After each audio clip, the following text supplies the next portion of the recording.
Um cabo de fibra tem quanto? 12, 15 milímetros? Ou seja, se você está autorizado a utilizar 65 milímetros e você só utiliza 12, você tem capacidade excedente. Que viagem é essa que esse cara está falando? Vejam, já existem provedores recebendo notificações para compartilhar o espaço excedente do ponto de fixação. Então, essa primeira pergunta ela é interessante porque ela nos dimensiona para o seguinte sentido. Quem tem capacidade excedente é obrigado a compartilhar, independente da capacidade. Seja no ponto de fixação, seja num duto subterrâneo, se eu tenho capacidade excedente, eu sou obrigado a compartilhar, assim como as elétricas também são obrigadas a compartilhar. Eu não estou falando só de empresas de telecomunicações ou só de empresas concessionárias de energia elétrica. Todo mundo que tem capacidade excedente é obrigado a compartilhar. Uma torre da TIM, uma torre da Vivo, que tem capacidade excedente, espaço excedente, ela é obrigada a compartilhar. E isso decorre da lei. Lei Geral de Telecomunicações, artigo 73 da lei. E ela determina que quem tem capacidade excedente, obrigatoriamente, deve compartilhar. Então, a gente tem inúmeras formas de compartilhamento. Tá? Só para a gente também fazer esse contraponto, que não é só a distribuidora que é obrigada a compartilhar, e não é só quem tem um duto subterrâneo que é obrigado a compartilhar. Vocês, como empresas de telecomunicações, podem ser acionados a compartilhar a capacidade de vocês. Então, vocês já começam também, a gente já começa a entrar num outro cenário. E por que eu estou dizendo isso hoje para vocês? Porque tudo isso, a infraestrutura da empresa de energia elétrica, os dutos subterrâneos, todas essas formas de infraestrutura, elas são escassas, elas vão acabar. Não tem espaço para todo mundo. E a partir do momento que não tem espaço para todo mundo, aquele que tem um espaço mínimo entre 65 milímetros e 12 milímetros vai ser compelido a compartilhar. Então é bom, interessante a gente saber quais são os direitos que a gente tem também e o que a gente pode fazer. Né? Então, quem é obrigado a compartilhar? Todo mundo que tem capacidade excedente. Independentemente da atividade, se é telecom, se é energia, seja lá qual for. Bom, vamos começar aqui com o compartilhamento dos postes, que eu acho que quem aqui tem contrato de compartilhamento com empresa de energia elétrica? Levanta a mão, por favor. A maioria. Quem utiliza duto subterrâneo? Levanta a mão, por favor. 3, 4, ok. Ok. Então vamos começar aqui pelo que a maioria tem, que é compartilhamento de poste junto às distribuidoras de energia elétrica.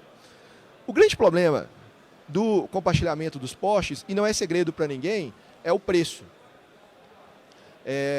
Como aqui é RGE, Grupo CPFL, geralmente está em torno de 13, 14 reais. Estou errado ou estou dentro da média? Alguém paga mais ou menos? É geralmente isso, né? 13, 14 reais. Ok.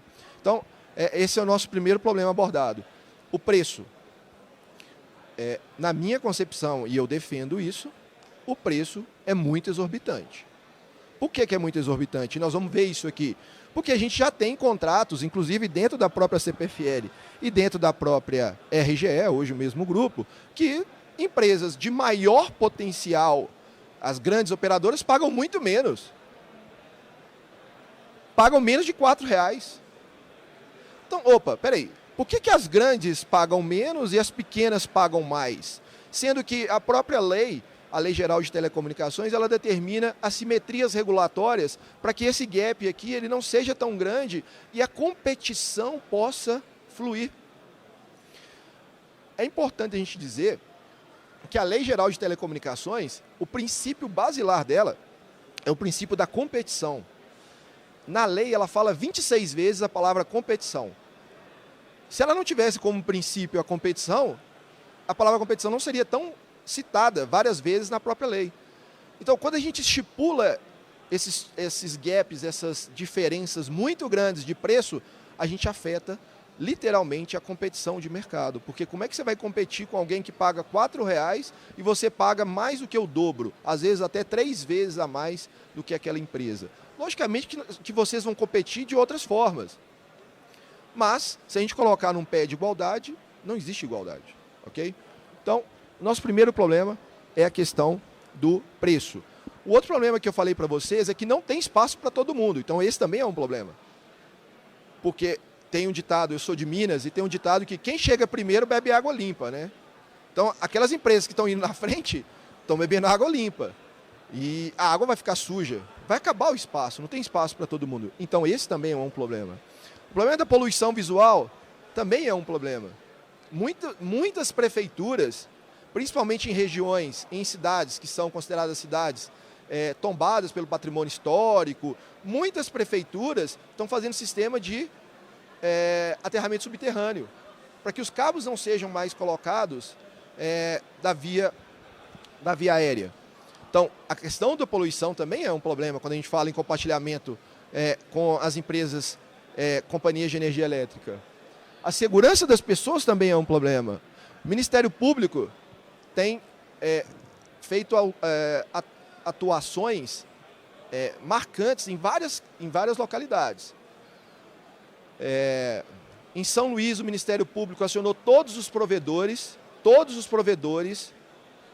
da capital e da região para que eles se adequassem às normas de ocupação.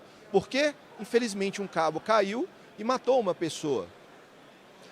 São Paulo, várias vezes o Ministério Público foi chamado a intervir com a finalidade de que a segurança fosse preservada. Então, a gente tem vários problemas quando a gente fala de compartilhamento de infraestrutura. E quando a gente tem uma rede que ela é jogada fora, quando eu falo jogada fora, foi cortada ou eu estou de forma irregular, a gente tem outro problema, que é investimento jogado fora. Então a gente tem vários problemas quando a gente fala de compartilhamento de infraestrutura. Quando a gente fala em reduzir o preço, a gente fala em mexer nos valores que são recebidos pelas companhias de energia. E aí nos remete, inclusive, para a questão de modicidade tarifária, que a gente tem que discutir até modicidade tarifária, porque os valores que as empresas de companhias de energia elétrica recebem pelo compartilhamento, a maioria, 60% dela vai para a modicidade tarifária. Modicidade tarifária é aquilo que as pessoas, nós, né, como cidadãos, a gente paga na nossa conta um valor e desses valores são abatidos os valores advindos da modicidade tarifária. Então a gente tem vários problemas quando a gente fala de compartilhamento de infraestrutura, né? Bom, essas fotos foram tiradas da apresentação da Anatel quando a Resolução 4 foi criada, né, e nós vamos fazer aqui um levantamento histórico aqui das resoluções da própria Anatel a esse respeito, mostrando que alguma coisa tinha que ser feita porque a situação era periclitante, né? Bom, bem rapidamente, de onde que vem o direito de compartilhar? Assim como a gente começou aqui com aquela primeira pergunta, quem é obrigado a compartilhar? E eu respondi para vocês que quem tem infraestrutura é obrigado a compartilhar. Isso vem do artigo 73 da Lei Geral de Telecomunicações. Veja uma coisa aqui interessante. Em 97 a lei foi criada, Lei Geral de Telecomunicações. Em 99 veio a primeira resolução conjunta que fala sobre compartilhamento. 2 anos depois. E a resolução fala, essa resolução conjunta Anatel-ANEEL, ela fala que as empresas, companhias de energia elétrica são obrigadas a compartilhar. Só para reforçar o que a lei estava falando. Aí chegou em 2001, criou-se um processo de resolução de conflito. Por que criou esse processo de resolução de conflito? Porque as concessionárias não queriam compartilhar a sua infraestrutura. Então criou-se esse processo. Mas esse processo, nós vamos ver que ele só foi ser utilizado pelas empresas de vocês, as empresas de telecomunicações, em 2014, quando foi criada a resolução 004, que tratou do famoso preço de referência de R$ 3,19. Então vejam como que as coisas estão ligadas. A resolução conjunta de 2001 é criada, cria-se um processo de resolução de conflito, mas ele não é utilizado, e ele só vai ser utilizado depois de 2014. Bom, bem rapidamente, a resolução 001 fala do princípio negocial, que é o que as concessionárias de energia elétrica apontam para vocês para fim de falar, não, aqui nós vamos negociar. Só que a gente bem sabe que não existe negociação. Eles apontam um preço e é aquele preço. Então, é um preço imposto, é um preço em contrato de adesão. Mas a resolução 001 fala em negociação, que nunca existiu. A 002 fala dos procedimentos do processo arbitral dentro da comissão formada pela Anatel e a ANEEL, caso vocês queiram reclamar alguma coisa. Pessoal, não é só preço, tá? É qualquer coisa que vocês queiram reclamar em relação à relação com a distribuidora de energia elétrica. E hoje é utilizado muito para preço.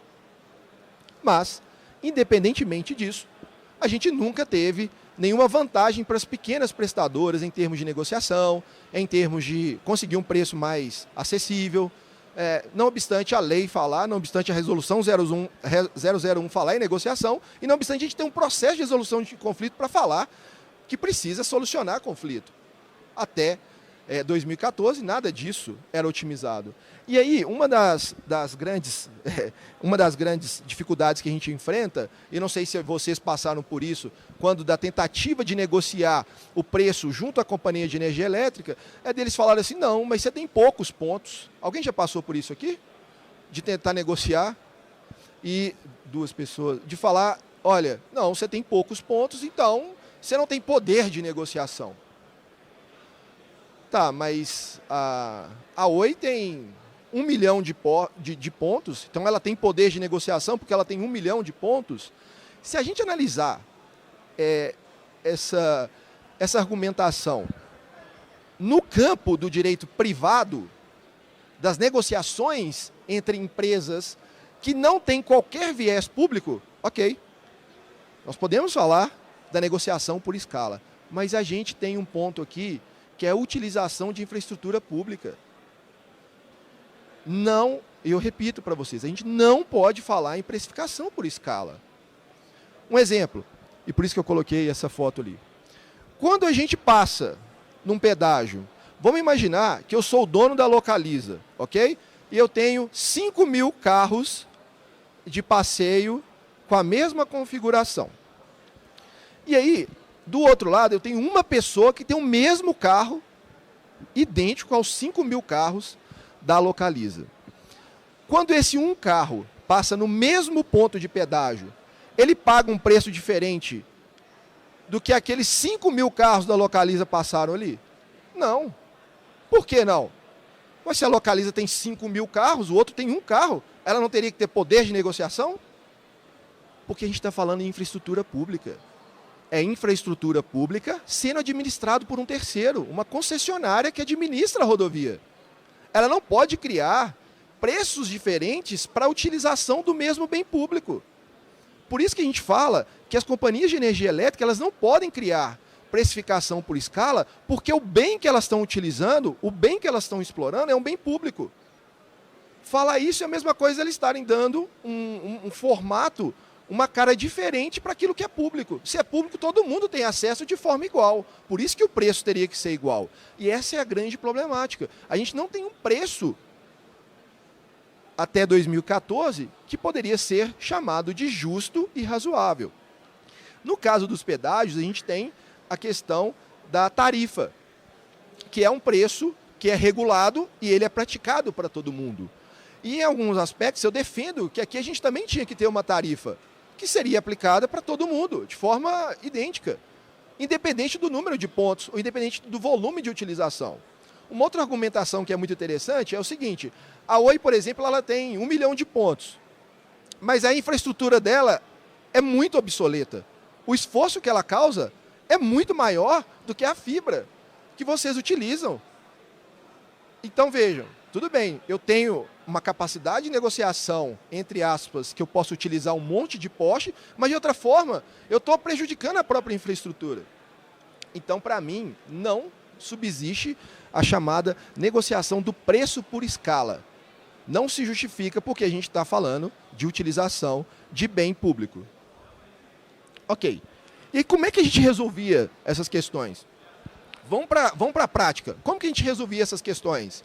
Veja, aqui a gente está antes de 2014. Antes de 2014, a gente não sabia o que era preço justo e razoável. Porque o que pode ser para a Lise uma coisa justa e razoável, para mim não pode ser justo e razoável. Para a concessionária, 13, 14 reais, para ela é justo e razoável. Para mim, justo e razoável é R$1. Então, o que é justo e razoável é uma questão muito subjetiva. Então, a lei, quando ela coloca lá em 1997, eu mostrei para vocês no artigo 73, que deve ser justo e razoável, ela cria uma questão de subjetividade. E a gente precisava de um parâmetro para saber o que é justo e razoável. Antes de 2014, antes de ser criado o preço de R$ 3,19, como que a gente resolvia isso? Ações judiciais e perícia. Era nomeado um perito nas ações judiciais, essas ações eram muito caras, porque essas perícias não são baratas, eram um ônus para as empresas, e aí vocês acham que as pequenas empresas conseguiam discutir isso? Não. Elas preferiam nem entrar nessa briga. Por quê? Porque o custo ele era alto. E por que porque a gente só conseguia resolver essa pendenga com perícia técnica. E as grandes empresas, e eu faço questão de mostrar para vocês, por exemplo, em 2009, a NET conseguiu uma decisão, a NET que foi comprada pelo Grupo Claro, né, em Bratel, ela conseguiu uma decisão lá em Minas Gerais para ela pagar R$1,80 por ponto em 2009. Não está muito longe da gente, é 10 anos atrás. Se a gente atualizar esse preço aí, não dá o preço de referência hoje em dia. E aí teve perícia, aí teve um mundo de coisa para chegar nesse preço de R$1,80. Mas era resolvido com perícia técnica. Tem outra jurisprudência aqui também que eu trouxe para vocês, de 2006 em Mossoró, que também foi aplicado o preço de R$1,80 para utilização do preço. Ó, pessoal, um dos pontos que chamou a atenção do Grupo Embratel para comprar a NET foi esse contrato aqui, tá? Porque a vantagem deles para fins de... A economia deles é gigante, porque o contrato está sendo renovado automaticamente.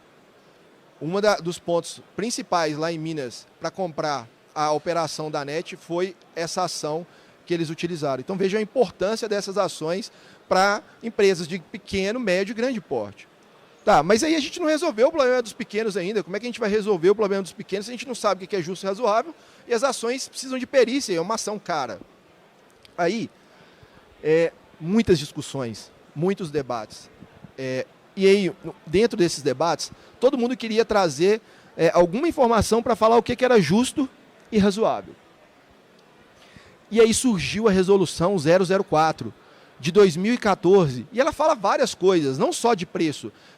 Ela ficou muito marcada por conta do preço, do famoso 3,19, porque ele foi realmente um marco. Se a gente imaginar que desde 97 a gente estava tentando encontrar o que era justo e razoável, e só em 2014 que a gente foi encontrar, e aí sai uma resolução com um preço, ela ficou carimbada como a resolução dos 3,19. Tem gente que nem sabe o número da resolução, mas sabe que a resolução é dos 3,19. Então, mas ela fala outras coisas, que não só o 3,19, como vai ser cobrado por ponto de fixação e não vai ser cobrado por poste. Ela tem várias outras coisas que também não cabe a gente aprofundar nesse momento aqui agora. Tá? Mas, para chegar no preço de 3,19, vocês imaginam, estudos intensos, muito debate, muita discussão, para a gente achar um preço mágico, né? E aí, chegou o preço de 3,19, que hoje ele está por volta de 4,12. Que muita gente não sabe também que esse preço ele é atualizado, ok? Muita gente fala assim, Alan, eu quero 3,19. Não, você quer o 3,19 atualizado, que hoje é 4,12. Então esse preço ele vai sendo atualizado. E um dos motivos que eu acho também que a norma não tem que ser revista, porque o preço ele é atualizado. Então a gente não precisa criar um outro preço, porque o preço ele vem sendo atualizado, tá? Mas veja, por que isso foi criado? Porque a gente precisava de metodologias, a gente precisava de tirar essa distorção de preços que existia no mercado, grandes pagando preços muito pequenos e pequenas pagando preços muito grandes, pressão das associações, todo esse cenário, todo esse momento histórico corroborou com a resolução 004 de 2014, que fala de várias coisas, dentre as quais o preço de referência. Ok? Ok. Isso aqui é muito importante. Vejam, Muita gente acha que o 3,19 nasceu de uma média ponderada feita pelas associações, pelas distribuidoras de energia elétrica. A ANEEL chegou, pegou os preços que eram praticados em distribuidoras do Brasil inteiro e achou ali uma média ponderada. Isso ocorreu, mas o preço não nasceu só daí. E eu explico para vocês de onde que nasceu o preço. No ano 2000, a gente tem um estudo muito enigmático da Fundação Getúlio Vargas. E a Fundação Getúlio Vargas, ela foi a fundo para saber como que era a constituição desse preço. Custos, operação, qual que era o tempo de vida útil do poste. O estudo dela é bem abrangente. E ela, nesse estudo do ano 2000, ela apontou qual seria o valor justo e razoável. Dentro desse momento histórico, veja, o estudo da FGV é de 2000, a resolução 004 é de 2014. No mínimo, 14 anos debatendo se esse estudo seria aplicável ou não para chegar no preço. Veja uma coisa, no ano 2000, a Fundação Getúlio Vargas criou essa planilha depois de toda uma fundamentação. Na planilha ela fala que o preço de locação para um ocupante deveria ser R$ 1,02. Vejam que ela faz uma distinção aqui, que é a próxima batalha que a gente vai enfrentar. Estou fazendo um juízo de futurologia aqui para vocês. Em 2000, a FGV já falou que a concessionária deveria cobrar diferentemente por número de ocupantes. Então, se eu tenho um ocupante, o preço é 1,2. Se eu tenho 2 ocupantes, o preço é 0,5. Se eu tenho 3 ocupantes, 0,3 centavos. Se eu tenho 4 ocupantes, 0,25 centavos. E o que a gente vê hoje? Independentemente do número de ocupantes, o preço é um só. Isso aqui é a nossa próxima batalha. Primeiro a gente tem que ganhar a primeira batalha, que é do preço, de reduzir o preço. Depois nós vamos tentar reduzir o preço com base no número de ocupantes. Mas a FGV já falava isso, lá em 2000. Então, vamos pegar, a título exemplificativo, o preço por um ocupante, que ele é utilizado para todo mundo de forma igual, sem fazer qualquer tipo de correlacionamento entre o número de ocupantes. O preço para um ocupante, em 2000, era R$ 1,02. Eu peguei e atualizei o valor de R$ 1,02, 0,2 centavos, para dezembro de 2014, quando foi criada a resolução 004. Qual foi o preço? 3,20. Deu 3,19, 3,20. O estudo da FGV baseou a resolução 004. Muita gente não sabe disso e acha que o preço foi encontrado do nada. E por que é importante eu estar falando isso aqui para vocês hoje? Porque a gente está vendo no mercado, atualmente, uma tentativa de desconstrução do preço de referência. Muita gente tem falado, não, esse preço aí, ele foi encontrado, mas ele não se aplica. Não, que é isso? Esse preço aí é muito baixo. O grupo CPFL, inclusive, tem peticionado nos processos de resolução de conflito, falando que 6,87 é aceitável. Ou seja, do nada eles já reduziram metade do preço deles. Ó, vamos fazer um acordinho aqui, 6,87. Você quer? Quem tem processo de resolução de conflito está sendo assediado a assinar 6,87. Mas ainda é abusivo, na minha ótica. Tem empresa que acha que não, se eu já consegui metade, está ótimo. E tudo bem, vamos para frente. Mas ainda é um preço abusivo, R$ 6,87, na minha ótica. Tá? Mas o preço de referência ele não nasceu só de médias ponderadas. Ele nasceu de estudos consolidados. Então, pilar principal, o preço de referência para a gente hoje, ele tem uma importância muito grande. Por que ele tem uma importância muito grande, a gente vai ver? Porque as ações judiciais que antes a gente tinha que resolver com perícia, hoje a gente resolve com o preço de referência. Eu não preciso fazer perícia mais. Eu vou pedir para o juiz o quê? Me dá o preço de referência. Tem um preço que é justo e razoável. Apesar de eu achar que o preço poderia ser até menor, mas tudo bem, se existe uma norma da Anatel e ANEEL conjunta e fala que o preço justo e razoável é os 3,19 atualizados, o juiz me dá os 3,19 atualizados. Eu não tenho que discutir o preço. Entenderam a importância do preço de referência para o nosso mercado hoje? Bom, então a resolução estabeleceu o preço de 3,19 e aí eu coloco mais algumas coisas interessantes e tal. Depois eu peço para disponibilizar para vocês essa apresentação. Então a gente tem 3 formas de conseguir o preço de referência. A primeira forma é a forma negocial, que é praticamente impossível. Poucas distribuidoras de energia elétrica hoje no país concordam em negociar o preço. Por incrível que pareça, tem algumas distribuidoras que negociam o preço. Tá? A gente tem a via negocial, nós temos o processo de resolução de conflitos e temos as ações judiciais. Negocial, pouquíssimas e muito difícil a gente conseguir negociar. Mas é importante ressaltar que algumas distribuidoras negociam, ok? Processo de resolução de conflitos. Eu era um fã do processo de resolução de conflitos. Fã número 1. Por quê? Porque é um processo que foi criado lá em 2001, conforme eu mostrei para vocês, nunca foi efetivado, e quando vem a resolução 004 e cria o preço, sendo que ele foi criado pela própria Anatel e própria ANEEL, existe um processo de resolução de conflito que é julgado pela própria Anatel e pela própria ANEEL. O que eu pensei na minha inocente conclusão? Não tem como dar errado. Ué. Se a Anatel e a ANEEL criaram o preço, se existe um preço, e esse preço pode ser aplicado no processo que é da própria Anatel e própria ANEEL, não tem como dar errado. Vamos entrar com os processos de resolução de conflito. E assim a gente fez. Meu escritório entrou com mais de 150 processos de resolução de conflitos na comissão que é formada pela Anatel e pela ANEEL. No início, era lindo.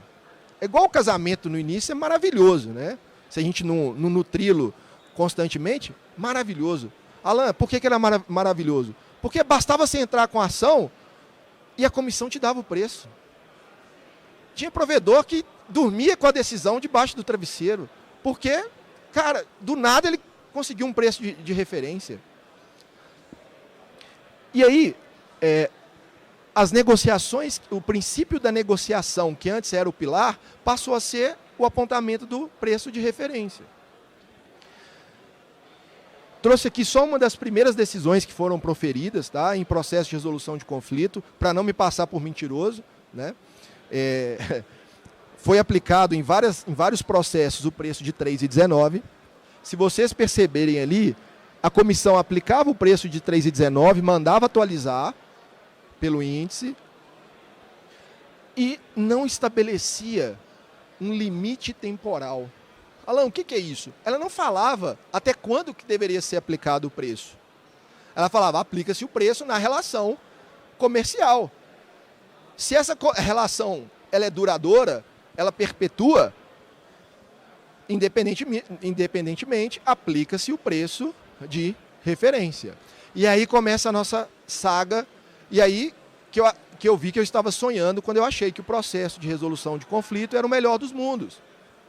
Começou-se uma ofensiva muito grande para combater o processo de resolução de conflitos. Essas decisões que antes não tinham limitador temporal, elas passaram a ter limitador temporal. Aplica-se o preço de 3,19 a partir de 1/6 de 2017 a 31/5 de 2018. Com uma singela alteração, o que a comissão fez? Tudo bem, eu vou te dar o preço aqui, só nesse ano. Se você quer de novo, outro processo de resolução de conflito. Eu vou aplicar só nesse ano. Se você quer de novo, outro processo de resolução de conflito. Eu vou aplicar só esse ano. O que ela estava fazendo? Desestimulando as empresas a entrar com o processo. Isso aqui passou a ser demorado demais. Então, antes dela julgar o primeiro, você já tinha que entrar com o segundo. Antes dela julgar o primeiro e o segundo, você já tinha que entrar com o terceiro. E aí criou-se uma insegurança jurídica tremenda. Porque a gente passou a não resolver mais os problemas que a gente antes estava resolvendo. O Brasil tem essa mania, daquilo que está dando certo, a gente muda, seja qual for o objetivo, e cria-se inseguranças jurídicas tremendas. Isso aqui foi só o primeiro passo que eu posso demonstrar para vocês de insegurança jurídica no processo da comissão. A gente tem inúmeras barreiras que a gente vem enfrentando ao longo dos anos no processo de resolução de conflito que a gente achou que ia ser o melhor dos mundos. Veja uma coisa, depois que as empresas começaram a entrar com o processo de resolução de conflito, achando que seria aplicado o preço de referência, e ele foi, as decisões começaram a ter limitadores temporais. Logo, pressionada pelas distribuidoras de energia elétrica, a ANEEL editou a resolução 797 de forma arbitrária, porque se ela trata de dois setores distintos, telecom e energia, ela não poderia editar uma norma sozinha, tinha que ser uma norma conjunta. E ela editou uma norma sozinha para falar de clandestinidade, revelia, e é o que eles colocam nas notificações que eles encaminham para vocês. Por quê? Porque as empresas começaram a ganhar o preço de referência na comissão.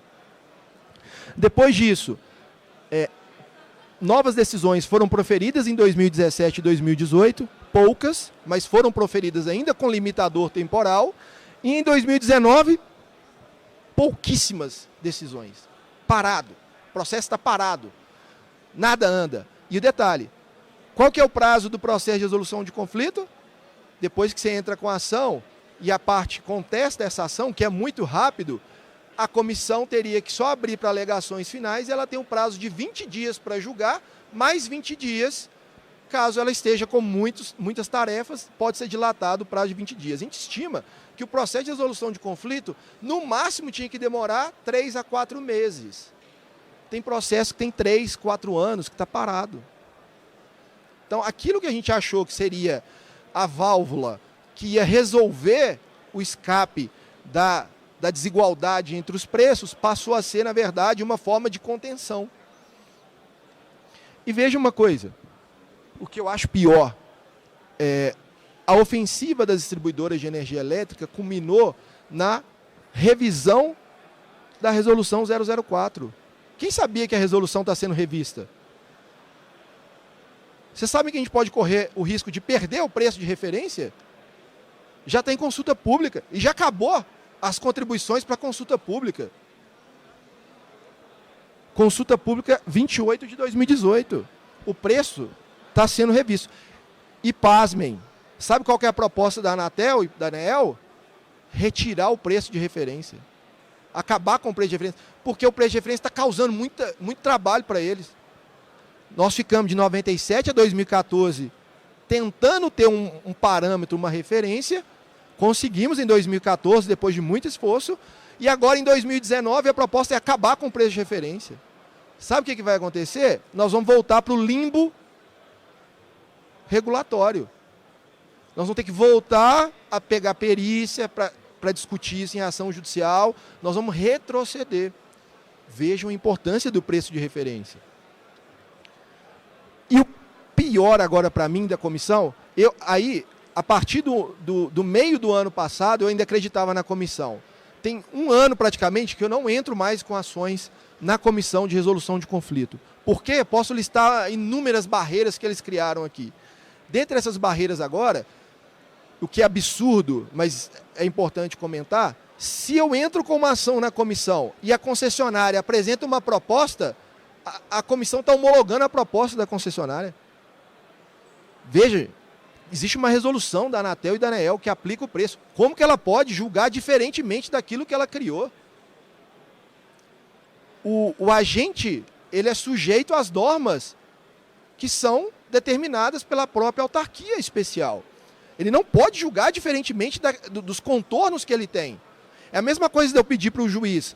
Juiz, eu quero 100 mil reais de danos morais. E ele vira e fala assim, a outra parte fala assim, não, juiz, não tem que dar dano moral não. E o juiz vai lá dar 200 mil de dano moral. Ele não pode fazer isso. Por quê? Porque eu pedi 100 mil. Se eu peço o preço de referência, eu quero o preço de referência, 3,19 atualizado, ele não pode me dar um outro preço. Ele pode não me dar, mas me dar um outro preço que eu não pedi, ele é impossibilitado de fazer isso. A comissão não poderia fazer isso. E ela está fazendo, inclusive, isso. Propostas estão sendo apresentadas na comissão e o que eles estão fazendo? Homologando as propostas.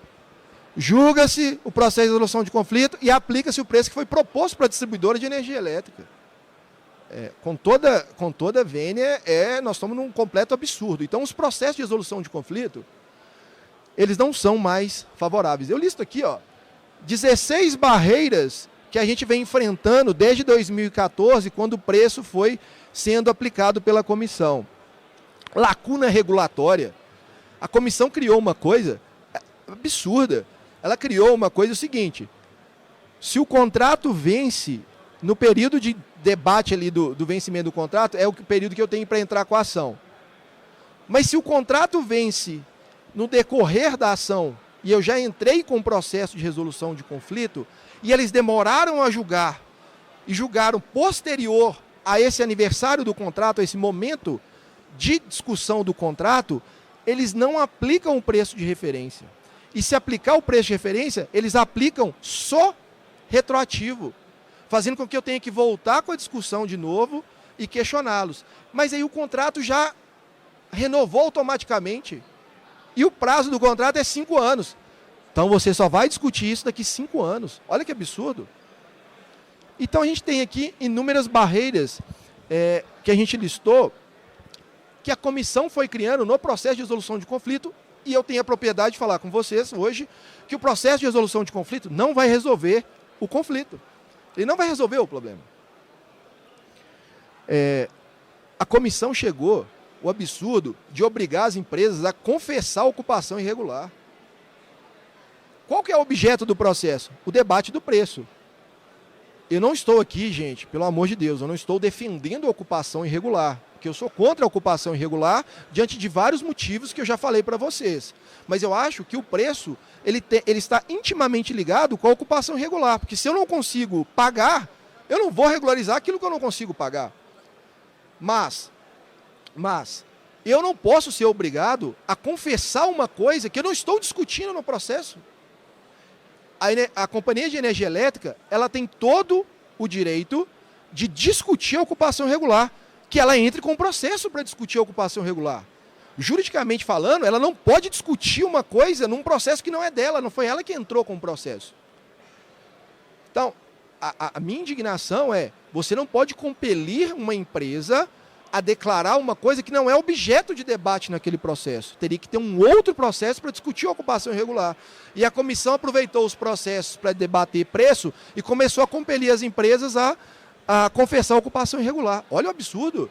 Então a gente tem várias barreiras. Se eu for ficar falando de todas as barreiras aqui, nós vamos ficar aqui o dia inteiro.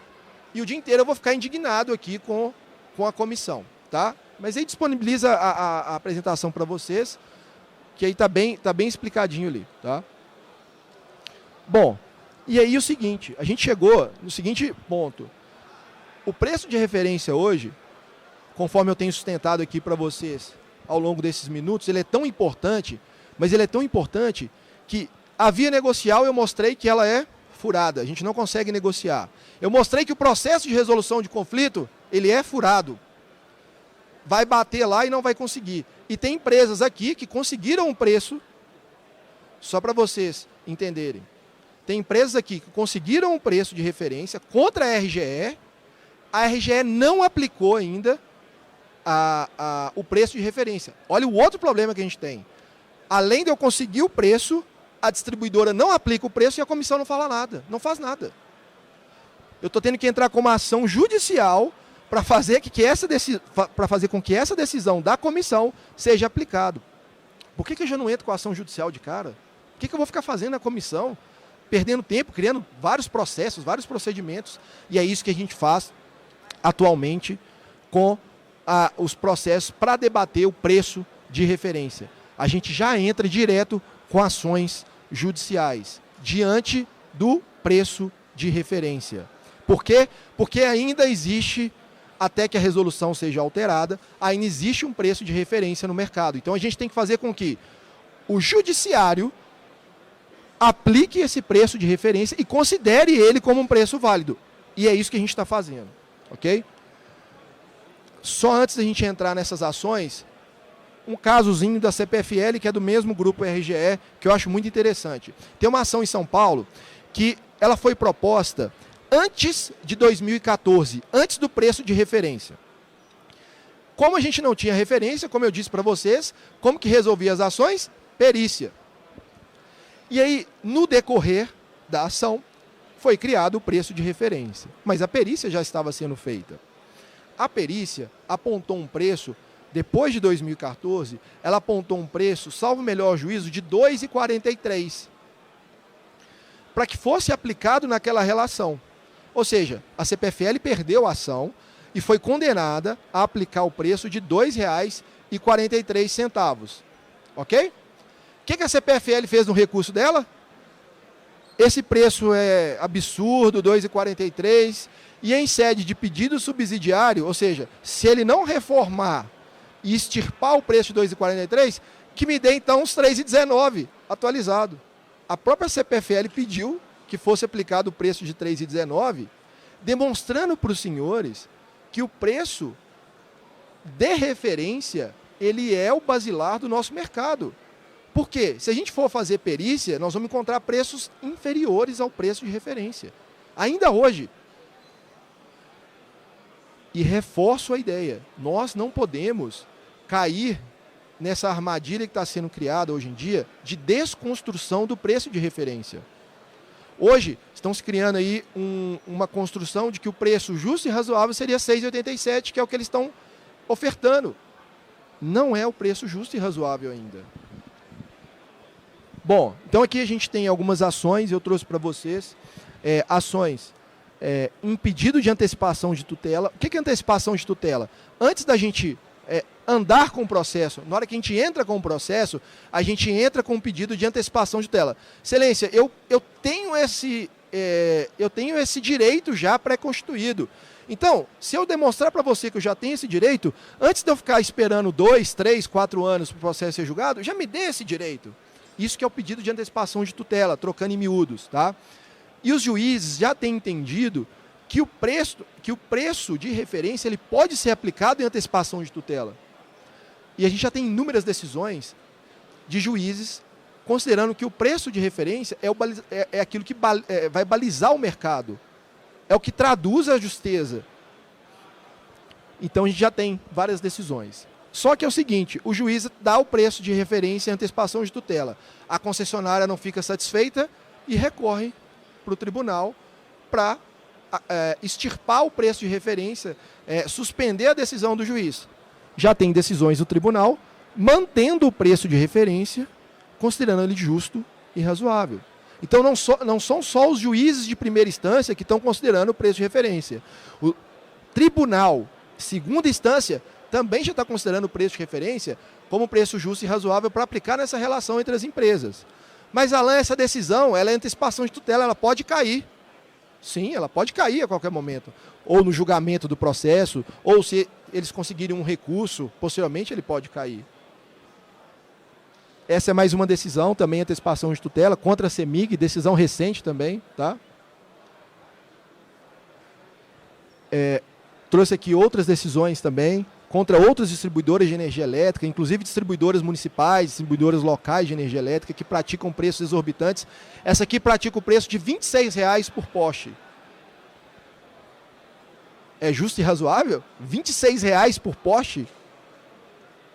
O juiz aplicou R$ 4,13, que é o preço dos R$ 3,19 atualizados, em antecipação de tutela.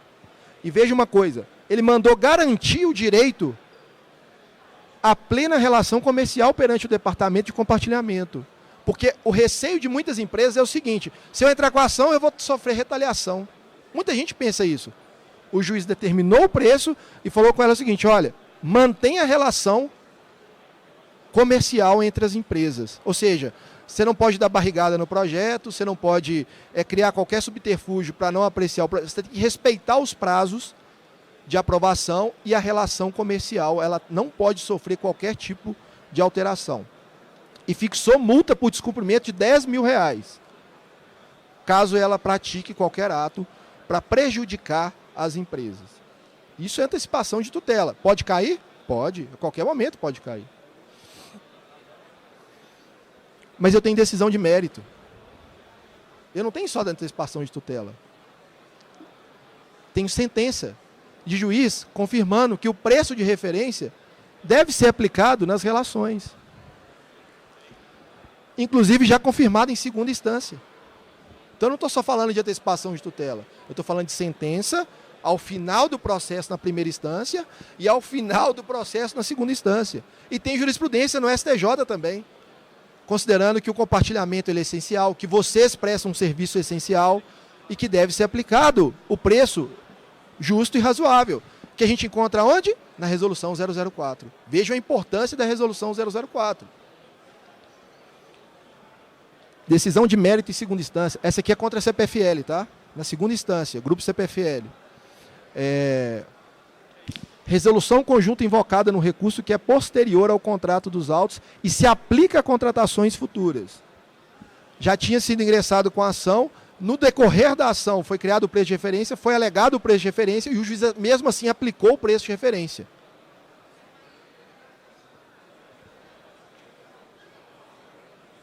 Bom, só para mostrar para vocês, então, que a gente tinha 3 caminhos iniciais. Via negocial, ação de resolução de conflito e ação judicial. Via negocial nunca existiu. A gente não consegue negociar. Ação de resolução de conflitos, já desmistifiquei. É furada. É entrar e ficar sofrendo. E eu não faço isso com os meus clientes, particularmente falando. A gente não cria expectativas que a gente não pode suprir. Porque eu gosto de eficiência, eu gosto de trazer efetividade para o negócio de vocês. E efetividade nesse sentido é que vocês realmente, além de obter o preço de referência, que ele seja aplicado o preço de referência. É ter realmente um desconto, um fôlego, um gás, uma sobrevida aí em relação ao compartilhamento, até que vocês possam, inclusive, ampliar a infraestrutura de vocês e até mesmo regularizar uma infraestrutura, porventura, ainda não regularizada. Então, a importância do preço de referência dentro desse cenário, ela é primordial. Por quê? Porque ações judiciais hoje já estão considerando o preço de referência como balizador. E como eu mostrei para vocês, a gente não precisa mais ir para a perícia, até que o preço seja mantido. Então, segunda coisa importante, nós temos que brigar para que o preço de referência não caia. Como eu mostrei para vocês, a resolução vai ser alterada até o início do ano que vem. E a proposta da Anatel e ANEEL é retirar o preço de referência. Como participantes desse meio, desse mecanismo e completamente interessados nesse preço de referência, a gente não pode deixar que isso aconteça. As consultas públicas já encerraram, mas ainda vão ocorrer as audiências públicas. Então é importante a gente participar das audiências públicas no sentido de que o preço de referência tem que ser mantido. Porque o judiciário, eu não preciso mais da comissão, o judiciário já está entendendo que o preço de referência é um preço justo e razoável. Bom, aí nós vamos passar para o segundo tema de compartilhamento, que é a questão do uso das faixas de domínio, né? Acredito que tem gente aqui que utiliza a faixa de domínio, tanto do DENIT quanto do DR ou das concessionárias. Quem utiliza a faixa de domínio? Levanta a mão, por favor. 1, 2, 3, 4, 5, 6. Ok. Só um detalhe que tem acontecido, e eu acho interessante a gente ressaltar aqui, tá? Em alguns estados, quando as empresas solicitam um compartilhamento da empresa de energia elétrica e os postes estão em faixa de domínio, o DENIT, o DR e as concessionárias têm cobrado dos provedores para passar a fibra nos postes, o uso, o DENIT, o DR e as concessionárias que administram as rodovias, né, no Paraná é a Viapar, eu não sei aqui no Rio Grande do Sul, uma empresa que administra uma rodovia. Essas empresas elas têm cobrado dos provedores o direito para colocar a fibra no poste da Copel, lá no caso do estado do Paraná. Olha que loucura. Você tem que pagar ainda para a distribuidora de energia elétrica para colocar a sua fibra no poste e você tem que pagar ainda por metro linear para o DR e DENIT deixar você colocar a fibra no poste que é da distribuidora de energia elétrica. Eu não sei se isso acontece aqui no estado de vocês. Acontece? Ok, então tem boas notícias para vocês. Veja uma coisa. Existem institutos que são diferentes. compartilhamento de infraestrutura, quando eu solicito o compartilhamento no poste da distribuidora de energia elétrica, é um instituto. A utilização da faixa de domínio é outro instituto. O que acontece é que o DR, DENIT e essas empresas que administram as rodovias, elas confundem os dois institutos para fazer com que vocês paguem aquilo que vocês não devem pagar. Tá? E a gente tem combatido isso muito forte no estado do Paraná, né, com a rede Telesul. A gente já tem decisões, eu vou mostrar para vocês nesse sentido, de que esses dois institutos, eles não podem se confundir. Isso, inclusive, viabiliza vários projetos de vocês. Se eu estiver falando mentira, vocês me corrigem. Porque você poderia passar na faixa de domínio, não vou passar aqui não, senão eles vão me cobrar, então eu vou passar por dentro, vou gastar mais. Veja uma coisa, a gente tem essa problemática, tá? Do compartilhamento versus a ocupação. E a gente também tem a problemática de quando eu efetivamente vou utilizar a faixa de domínio do DR ou do DENIT, deles me cobrarem valores astronômicos para eu efetivamente utilizar a faixa de domínio. Alan, o que você quer dizer com efetivamente utilizar? Quando eu coloco o meu poste, eu sou uma empresa de telecom e eu coloco o meu poste na faixa de domínio, ou eu passo conduto subterrâneo na faixa de domínio. Quando eu falo colocar o poste ou passar conduto subterrâneo, eu efetivamente estou utilizando a faixa de domínio, o que é diferente quando eu só vou lá e coloco a minha fibra no poste da RGE ou da Copel. Eu não estou utilizando a faixa de domínio de forma efetiva. Então, eu não posso ser cobrado pela utilização de uma coisa que eu não estou utilizando. Mas a primeira problemática que a gente tem é o compartilhamento versus a ocupação da faixa de domínio. Veja uma coisa. Estou numa rodovia. Ali é a faixa de domínio. Ok? E coloquei minha fibra no poste, seja da Copel, seja da RGE. Eu estou fazendo compartilhamento de infraestrutura. Eu tenho que ter um contrato com a empresa concessionária de energia elétrica para que eu possa utilizar a infraestrutura dela. Eu preciso de autorização do DR e do DENIT? Não, eu não preciso de autorização deles. Alan, mas você vai passar... Esse é um discurso que eu escuto direto. Mas se eu vou passar na faixa de domínio... Eu falei, tudo bem. E se não tivesse o poste da RGE ou não tivesse o poste da Copel ali, você ia passar ali? Poderia até passar, mas ia ocorrer o compartilhamento de infraestrutura? Não. Então, a gente tem que separar os institutos. Por que isso? Porque quando a RGE ou a Copel coloca o poste dela na faixa de domínio, foi passado para essa distribuidora de energia elétrica o direito de passagem. Por isso que ela tem o poste dela ali. Então ela já tem o direito ali. E quando ocorre o compartilhamento com a empresa de telecomunicações, é como se a distribuidora de energia elétrica repassasse uma parte do direito de passagem para vocês. Então, quando vocês formalizam o contrato de compartilhamento com a distribuidora de energia elétrica, esse contrato ele não só formaliza o compartilhamento, ele também formaliza o direito de passagem. Vocês também têm o direito de passar aonde a distribuidora passa. E isso não é uso da faixa de domínio. Por quê?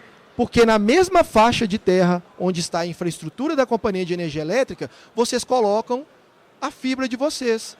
Se efetivamente, como eu disse, vocês estivessem utilizando a faixa de domínio, vocês não poderiam estar na faixa que foi destinada para a companhia de energia. Vocês teriam que estar na faixa do lado. Aí tudo bem. Eu estaria falando em uso da faixa de domínio. Então existem institutos que são distintos. Compartilhamento de faixa de domínio é diferente da utilização, o compartilhamento da infraestrutura com a empresa de energia elétrica é diferente da utilização da faixa de domínio.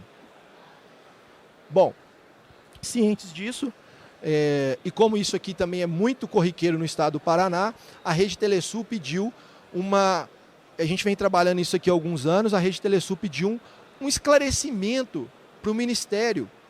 Antigo Ministério das Comunicações, atual MCTIC, né, Ministério da Ciência, Tecnologia, Informação e Comunicações, pediu um esclarecimento se esse entendimento nosso ele estaria correto, de que existem institutos diferentes. O compartilhar o poste é diferente de utilizar a faixa de domínio. E o Ministério deu uma nota técnica maravilhosa no sentido de que existe a diferença dos institutos. A autorização do direito de passagem para a implantação da infraestrutura de suporte submete às normas regulatórias e técnicas, já encontrando a implantação da infraestrutura de suporte plenamente autorizada, inclusive com previsão normativa para a instalação de cabos de telecomunicações, encontrando poste lá na faixa de domínio, já com previsão para a instalação do cabo de telecomunicações, não parece haver relação jurídica direta existente entre a prestadora do serviço de telecomunicações e o órgão ou entidade responsável pela área ocupada originalmente. O Ministério falou o seguinte: você não precisa ter contrato com o DR, com o DENIT ou com a concessionária que administra a rodovia se você está utilizando uma infraestrutura de suporte pré-existente. Vejam, não criamos teses mirabolantes e impossíveis de serem demonstradas. O Ministério corroborou com aquilo que a gente apontou. E aí, veio a Lei das Antenas, 13.116 de 2015. A Lei das Antenas, ela especifica cada termo. O que é infraestrutura de suporte, o que é prestadora, o que é rede de telecomunicações, direito de passagem, compartilhamento de infraestrutura, capacidade excedente. É, na verdade, um glossário, aí, um dicionário para a gente entender como é que funcionam essas relações. E infraestrutura de suporte são meios físicos utilizados para dar suporte às redes das empresas de telecomunicações. O poste é uma infraestrutura de suporte. Ele dá suporte às empresas de telecomunicações. Então, quando eu faço o compartilhamento, eu não sou obrigado a ter contrato sequer com DENIT, DR e concessionárias que administram esses locais. Por quê? Porque eu não faço a utilização efetiva da faixa de domínio. Jurisprudência recente, fresquinha, que a Rede Telesul conseguiu no Tribunal de Justiça, falando o seguinte: fumus bono iuris é a fumaça do bom direito. Existe algum direito ali que eu já vislumbro de cara? Uma fumacinha do direito? Existe. E é isso que o Tribunal de Justiça do Estado do Paraná falou. Já existe fumaça do bom direito no que se refere ao compartilhamento dos cabos para a ocupação das faixas de domínio em vias públicas, independentemente de pagamento ou contraprestação. Além disso, demonstrou o perigo in mora. O que é perigo in mora? O perigo da demora. Se demorar a me dar essa decisão, as empresas vão continuar sofrendo com essas retaliações. Porque o que acontece? Principalmente no estado do Paraná, a Copel sequer aprova o seu projeto se você não apresentar o contrato com o DENIT ou com o DR. Olha que absurdo. Para você aprovar o seu projeto de compartilhamento, você tem que apresentar o contrato com o DENIT e com o DR. E em outras localidades, o que acontece é o seguinte: às vezes as distribuidoras aprovam o seu projeto, mas na hora que você vai lançar, chega lá o carrinho do DENIT ou do DR e fala assim: você pode lançar aqui não. Não, mas eu tenho um projeto aprovado, tem contrato. Não, mas você não tem contrato com o DENIT ou com o DR. Mas eu não vou utilizar a faixa de domínio, eu vou utilizar o poste. Não quero saber. Então, é uma realidade que vem ocorrendo hoje com muitas empresas. E é importante a gente ressaltar que existem mecanismos para a gente abolir esse tipo de situação, tá? Decisão judicial nesse sentido, tá? E não só da Rede Telesul, eu tenho outras decisões nesse sentido. Essa Microtel é uma empresa de Minas Gerais, ela tem um projeto aprovado junto à CEMIG, contrato com a CEMIG, e na hora que ela foi passar na faixa de domínio do DENIT, o DENIT falou: não, você não vai passar aqui não. Cortou os cabos deles, tiraram a fibra deles, que eles já tinham passado, e proibiram eles de colocar a infraestrutura. E lavraram ainda um auto de infração contra eles. Olha que absurdo. O juiz deu antecipação de tutela e mandou determinar ao DENIT a suspensão de todos os efeitos da notificação que foi feita, permitindo que eles pudessem voltar a instalar, porque eles têm contrato com a CEMIG. Eles têm projeto aprovado com a CEMIG. E eles não fazem utilização da faixa de domínio. E vejam, a pergunta que fica é o seguinte: por que vocês acham que o DENIT, o DR ou as concessionárias, elas forçam vocês a ter contrato com eles? Porque eles querem receber. Eles querem que vocês paguem para eles, além de pagar para a distribuidora de energia elétrica, eles querem que vocês paguem para eles pela utilização da faixa de domínio, a pseudo-utilização da faixa de domínio. Bom, e aqui eu trouxe várias jurisprudências, né? Então não vou ficar também lendo as jurisprudências, depois vocês podem pegar aí a apresentação. Mas essa aqui é muito interessante, porque o juiz, ele fala justamente isso, ele defere a tutela antecipada e ele fala o seguinte: os réus estão confundindo compartilhamento de infraestrutura quanto aos pontos de ocupação nos postos administrados pela Copel com o uso e ocupação das faixas de domínio. Tal confusão está mesmo gerando uma indevida obrigação de pagamento da taxa em razão do uso e ocupação da faixa de domínio. Confusão proposital, para fazer com que vocês paguem aquilo que vocês não devem pagar. Tem outras jurisprudências, tem inúmeras jurisprudências, tá? Então vejam, quando ocorre compartilhamento de ponto de fixação, é diferente de utilizar a faixa de domínio, mesmo que o poste esteja na faixa de domínio. E a segunda e última discussão que a gente tem quanto à utilização do compartilhamento, e já caminhando aqui para o encerramento, pessoal, é quando eu efetivamente utilizo a faixa de domínio. Eu vi aqui algumas pessoas falando que utilizam a faixa de domínio. Se puder manifestar, vocês pagam pela utilização da faixa de domínio? Quem utiliza? Levanta a mão, por favor. Não pagam pela utilização? Pagam, não pagam? Não pagam? Você tem um contrato com DENIT ou com DR e você não paga pela utilização. Tá bom. Isso foi decorrente da Lei das Antenas, Lei 13.116, de 2015. Por quê? Vejam, nosso país ele é carente de infraestrutura de telecomunicações. Em alguns locais, o DR e o DENIT, eles obrigam as empresas a pagarem, quando efetivamente eu utilizo a faixa de domínio. Eu coloco o meu poste, muitas empresas de telecomunicações colocam os postes dela, porque não existe postamento de energia elétrica. Ou quando eu coloco o duto subterrâneo, tá? Quando eu enterro a minha fibra, eu estou utilizando de forma efetiva a faixa de domínio.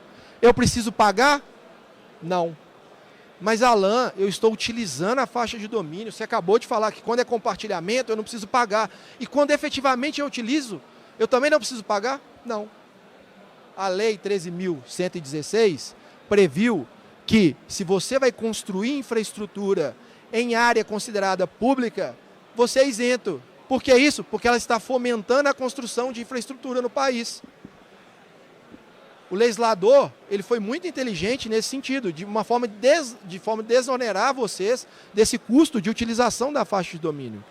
Mas não é fácil, porque você vai chegar lá para passar, você vai fazer o contrato com DR ou com DENIT, e na hora de pagar, você vai falar assim, não vou pagar. Aí eles vão falar assim, mas você não vai utilizar. Mandado de segurança para utilizar e não tem pagamento. Já está consolidado jurisprudências nesse sentido, tá? Com base no artigo 12. É isento a utilização da faixa de domínio, a efetiva faixa de domínio, vocês são isentos de pagamentos. Agora, um detalhe muito importante.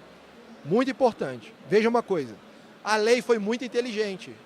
Por quê? Eu tenho concessionárias que administram as rodovias.